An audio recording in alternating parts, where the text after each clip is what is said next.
All right, here's something that's going to completely mess with your head about the housing situation.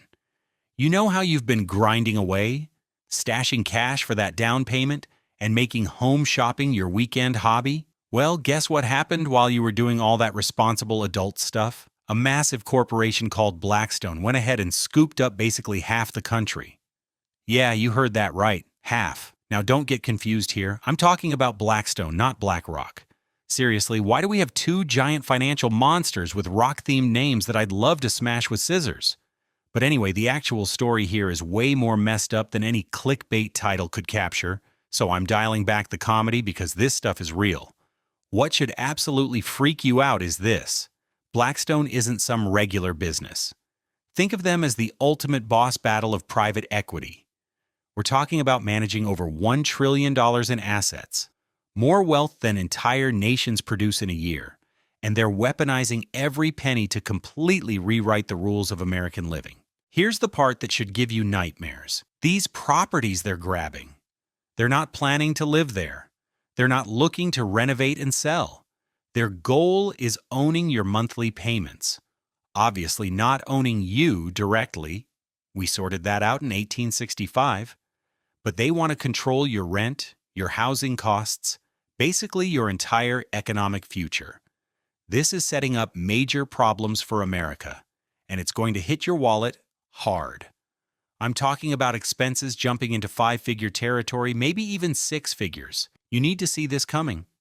If making these videos helps even a few people get ahead of this disaster, then I'm all in. Pay close attention here. I've talked about this once before, and this is my final warning because I need to be strategic about what I discuss publicly. Bottom line, Blackstone has grabbed control of half our country. So what's our move? Number 10, when crisis became their Christmas morning. Picture this. It's 2008 and the entire economy just face-planted harder than a drunk person on black ice. We're talking complete economic meltdown. Families getting kicked out of homes they'd lived in for years. Parents having to tell their kids they can't keep their bedroom anymore. People walking away from houses where they'd carved Christmas memories into the walls. So while millions of regular Americans are drowning in the biggest financial disaster since breadlines were trendy, who decides this is the perfect time to go on a massive shopping expedition? Our friends at Blackstone, naturally. From 2012 to 2019, these financial bloodsuckers, investment experts, snatched up more than 80,000 single-family homes. We're not talking apartment complexes or office buildings here.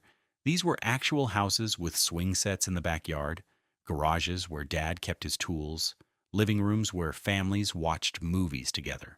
They launched something called invitation homes. And seriously, could they have picked a more twisted name?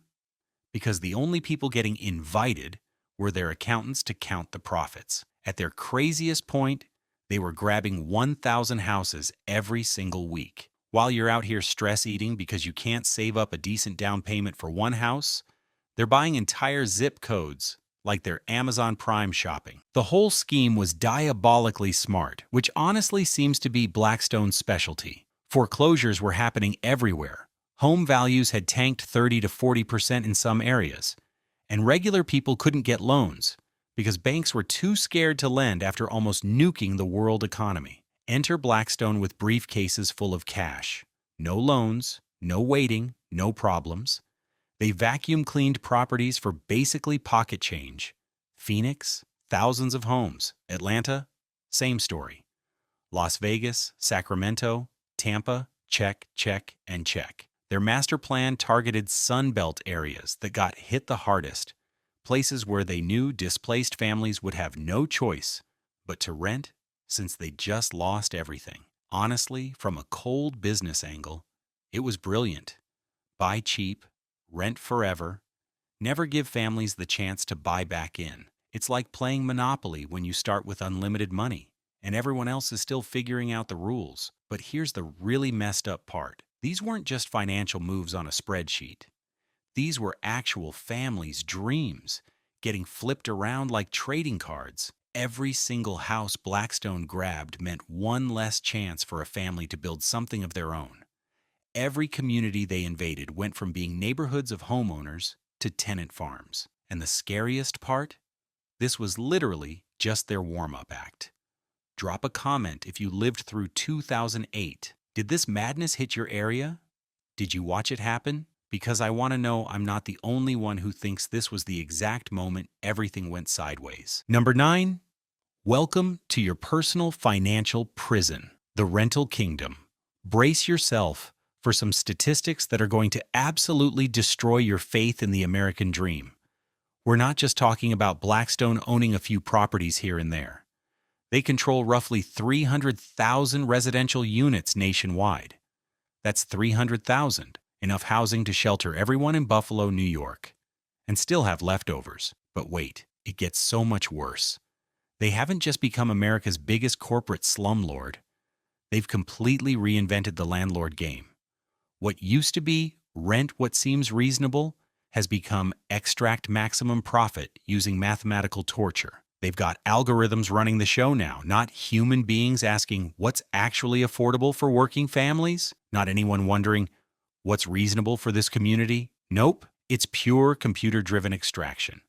What's the highest amount we can charge before people literally end up on the streets? These digital overlords crunch numbers on everything: local salaries, employment trends, population shifts, and probably what you binge watch on weekends, all to drain every possible cent from renters. Here's where the numbers get absolutely insane. Atlanta, Invitation Homes controls more than 12,000 houses. That's not property management. That's running a medieval kingdom.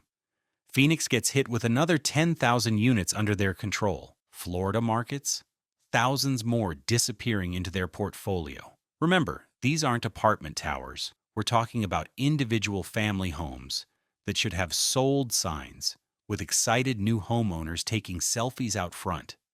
The most messed up part? When you control that much of any market, you don't just affect pricing. You become the pricing authority. Blackstone bumps rent up 5%. Every other property owner in town goes, well, I guess that's what we're charging now. It's market manipulation that's technically legal because they're not secretly coordinating with competitors. They're just so enormous. They are the competition. Their properties see rent jumps of 5 to 8% every year, which is literally double what rent increases used to be historically. And during COVID, while people were getting fired left and right and trying not to die from a global pandemic, they kept sending out those rent increase notices anyway. Because computer algorithms don't give a damn about human suffering. They only care about profit margins. Number 8, when they don't just own your home, they own your entire life. Think Blackstone stops at buying up houses? Think again. These guys have sunk $350 billion into commercial real estate. We're talking office towers, distribution centers, shopping plazas, hotels, server farms. Basically every single building you've ever walked into that wasn't where you sleep at night. Remember Hilton Hotels? Yeah, they snatched that up for $26 billion, turned it into their personal cash cow, then flipped it for $65 billion. That's a $39 billion profit just for owning places where people sleep when they're not at home. They've had their hands on pieces of the Bellagio, MGM Grand in Vegas, Chicago's Willis Tower, the one that used to be called Sears Tower. Plus, they control 1.1 billion square feet of logistics real estate. Now, here's what should absolutely terrify you about that last part. Those logistics facilities are where your Amazon orders sit before they get to you, where your groceries get sorted before hitting store shelves, where basically everything that keeps modern life running gets processed. Control the warehouses, control the flow of goods. Control the flow of goods, control, well, pretty much everything. What they've built is essentially a shadow version of America's infrastructure, except it's all privately owned and designed to extract rent from literally every aspect of your existence. You're paying them to live somewhere. You're working in their office buildings. You're shopping in their retail spaces. You're staying in their hotels when you travel. And every single thing you order online is moving through their warehouse network. It's like they figured out how to charge you rent for just being alive in America. That's not real estate investment. That's economic feudalism with better marketing. Number 7, how they're turning your neighborhood into a corporate rental farm. Imagine this scene. It's Saturday morning in some Atlanta suburb. Kids are cruising around on their bikes, someone's out there battling their lawn with a mower, and there's probably a lemonade stand breaking about 17 health regulations, but everyone thinks it's cute. Looks like the perfect slice of American suburbia, right? Plot twist. Blackstone owns every third house on that entire street. This wasn't some random buying spree either. They went full strategic warfare mode, targeting complete neighborhoods and gobbling up 30 to 50% of every available property. In places like Spring Hill outside Atlanta, Invitation Homes ended up controlling 10% of all the rental houses in the area. What you're looking at isn't really a neighborhood anymore. It's become an investment portfolio with mailboxes. The change happens slowly, but it's absolutely crushing. Real homeowners plant oak trees knowing they'll be there to enjoy the shade in 20 years. Corporate landlords, they stick in some low-maintenance bushes to keep costs down. Actual neighbors fix their fence properly because they care about the property. Corporate property managers, they do whatever the depreciation schedule says is cheapest. The people living in these rental houses aren't building anything long-term. They're just temporarily stationed there until the next rent hike forces them to move. Entire suburban areas are getting converted from actual communities where people build lives into corporate housing units, where people just exist temporarily. In some places, Blackstone literally becomes the homeowners association, controlling neighborhood rules, appearance standards, and the whole vibe of the area using satellite photos and remote management. They're not just buying houses, they're systematically converting American neighborhoods into temporary corporate housing districts. Number 6, the AI that's designed to financially destroy you. Here's something more sinister than putting pineapple on pizza: Blackstone's rent-setting algorithm. They've partnered with a company called RealPage to create an AI system that determines how much you pay to live somewhere. This digital monster analyzes absolutely everything: job market data, population changes, what other properties cost, weather trends, and probably tracks how often you order DoorDash. This algorithm couldn't care less that you're a nurse working double shifts or that you just welcomed a new baby into the world. Its only mission is extracting maximum dollars per square foot of living space. It suggests rent hikes based purely on what the market will tolerate, not what's reasonable, not what keeps up with actual cost of living increases. Here's the really twisted part. Since all the big corporate landlords use basically the same AI systems, they end up coordinating prices without ever having to actually coordinate. It's price manipulation that happens automatically. In Phoenix, some Blackstone-controlled areas saw rents jump 30% in 12 months. That's not a rent adjustment. That's financial warfare against working families. This system has gotten so sophisticated, it can predict whether you'll stomach a rent increase or pack up and leave. It adjusts pricing based on seasonal patterns, family situations, and other behavioral data, basically turning human desperation into profit optimization spreadsheets. We're talking about people's homes here, the places where they raise kids and build memories. And we've somehow decided to let a computer algorithm determine who gets to afford shelter based on profit maximization formulas. Number 5, how they bought the entire political system legally. Ready for something that'll completely scramble your brain? Blackstone isn't just in the real estate business, they're in the politician purchasing business too. Not literally buying people. That's still illegal, thankfully. But the end result is pretty much the same. Their CEO, Steven Schwartzman, has pumped over $100 million into political campaigns. We're not talking about influence here. At that level, you're basically buying the whole political machine. When you've donated that much money, politicians aren't just returning your phone calls. You're probably in their favorites contacts list. Every year, they dump millions into lobbying efforts. Just in 2023, they burned through $3.4 million on lobbying. That works out to $9,315 every single day, all to make sure the laws work in their favor instead of yours. They're constantly pushing for tax breaks for real estate investors, fighting against rent control measures, battling any tenant protection laws, basically anything that makes it easier for them to grab more properties and jack up rents. There's this thing called the carried interest loophole that lets private equity bosses pay lower tax rates than teachers and firefighters. This single tax trick saves Blackstone executives billions of dollars. Meanwhile, the teacher educating your kids pays a higher tax rate than the billionaire buying up entire neighborhoods. They've got former government officials from the Treasury Department, Federal Reserve, you name it, all on their payroll now. It's like a revolving door that only spins one direction, toward Blackstone's bank account. The most infuriating part, everything they're doing is completely legal. The system isn't broken. It's working exactly the way they designed it to work. For them, not for you. Number 4, the eviction assembly line that crushes families. While millions of Americans were losing their paychecks during the pandemic, guess what Blackstone's companies were busy doing? Filing thousands of eviction cases, finding creative ways around eviction bans that were supposed to protect struggling families. Their eviction triggers became absolutely insane. Late on rent, evicted. Trash bin left out too long, evicted. Your car dripped some oil in the driveway, evicted. Lawn grew half an inch too high, evicted. They turned lease violations into an art form, finding any possible excuse to kick people out. A lot of these eviction filings weren't even meant to actually remove tenants. They were pure legal terrorism designed to scare families into paying whatever was demanded. Because once you get an eviction on your record, it's like having a financial death sentence. No other landlord wants to touch you.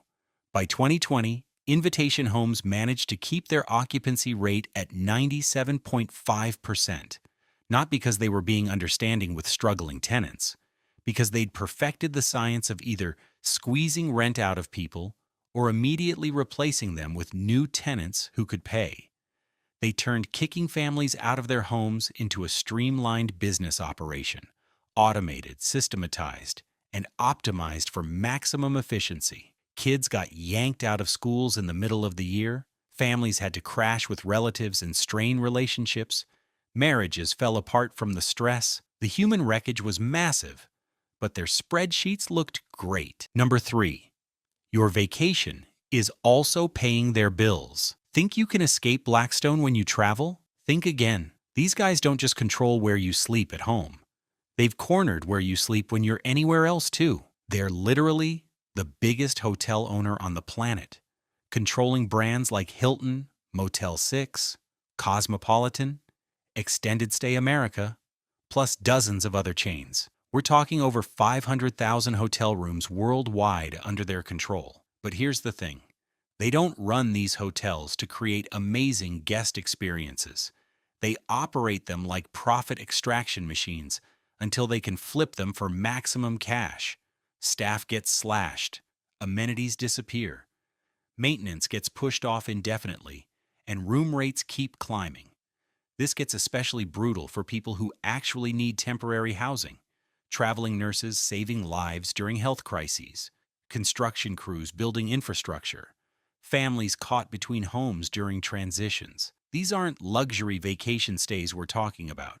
These are people who desperately need affordable temporary shelter.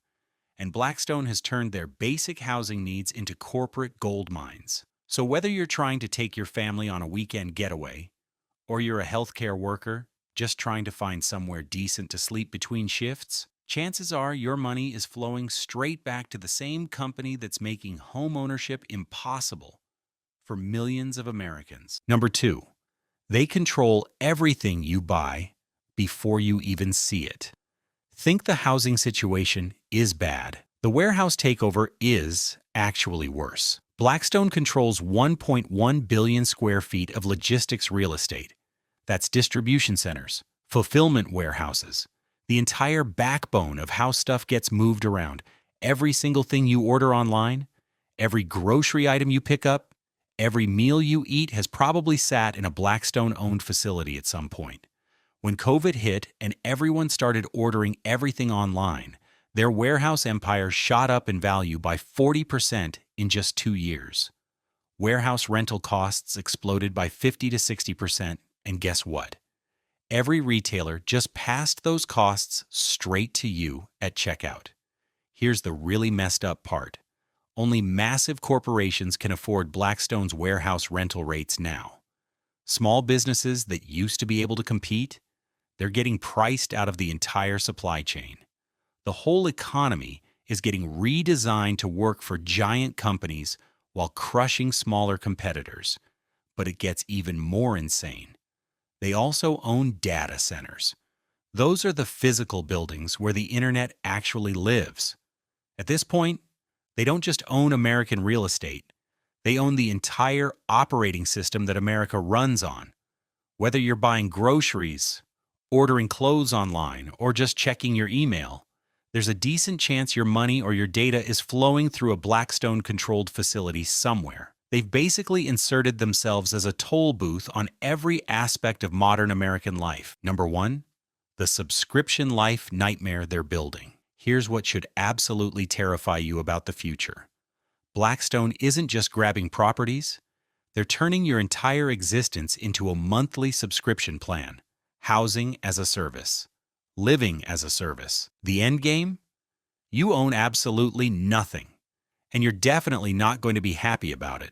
They're systematically expanding into every stage of human life. College dorms, starter apartments, family homes, senior living facilities. From the moment you leave your parents' house until the day you die, they want to own every roof over your head. The scary part? They're never selling any of it, ever. What we're looking at is an entire generation growing up where owning a home isn't just difficult. It's literally impossible because all the houses belong to Blackstone and their competitors. And it's not because young people are lazy or spending too much on avocado toast. It's because a handful of massive corporations have hoarded all the real estate. Once you're trapped in permanent renter status, you never build any equity. You never have that forced savings account that homeownership creates. You can't take financial risks or start a business because you're always one rent hike away from disaster. You can't pass anything down to your kids because you don't own anything to pass down. Every month, your housing payment flows directly into Blackstone's bank account instead of building your own wealth. What they're constructing is basically feudalism with a slick marketing department. They're the lords who own all the land, and the rest of us are serfs who pay monthly tribute just for the privilege of existing somewhere. They control the property, we pay rent to live on it, and that's the entire relationship for the rest of our lives. If you're still watching this, seriously, thank you. And hit that subscribe button if this opened your eyes to what's really happening. If you found this valuable and want to support more content like this, check out my Patreon. Link in description. Now for the closing thoughts, here's the thing that keeps me up at night. Most Americans have absolutely no clue this is even happening. They just see house prices going crazy and rent eating half their paycheck, but they don't realize the whole system has been deliberately rigged to squeeze every possible dollar out of working people. But here's what you can actually do about it. Start voting for politicians who are serious about housing reform instead of just talking about it. Support your local businesses instead of feeding more money to corporate chains. Get involved with tenant unions in your area. Most importantly, keep spreading this information because awareness really is power. Blackstone might have grabbed control of half the country, but they haven't won yet. As long as we keep having these conversations, sharing what we know, and refusing to accept this nightmare as just how things are, there's still a chance to fight back. Remember this, homes aren't supposed to be investment portfolios or revenue-generating units. They're where real people live, where kids grow up, where families build memories. Some algorithm running in a New York office building should never get to decide whether you can afford to have a roof over your head. Blackstone's entire business strategy is genuinely evil, but now that you understand how it works, you can start taking action. Knowledge is the first weapon we have in this fight.